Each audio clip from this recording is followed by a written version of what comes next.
এক গরমের দিনে ফড়িংটা আনন্দে গান গাইছে, নাচছে, খেলছে। আর পাশেই একটা পিঁপড়ে দিনরাত খাটছে, শস্য কুড়িয়ে নিজের ঘরে জমাচ্ছে। ফড়িং হাসতে হাসতে বলল, এই গরমে কাজ করছো কেন? এখন তো মজা করার সময়। পিঁপড়ে শান্তভাবে উত্তর দিল, এখন কাজের সময়, শীত এলে খাবার পাবো না। দিন যায়, ঋতু বদলায়, শীত এলো, বরফে ঢাকা চারদিক। ফড়িং কাঁপছে ঠান্ডায়, খাবার নেই কোথাও।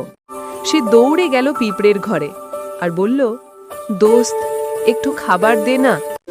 পিঁপড়ে দরজা খুলে বলল, আমি গরমে কাজ করেছি এই দিনের জন্য। তুইও যদি সময় মতো কাজ করতে, আজ না খেয়ে থাকতে হতো না। বার্তা: সময়কে মূল্য দাও, আনন্দ ঠিকই আসবে, কিন্তু দায়িত্ব আগে।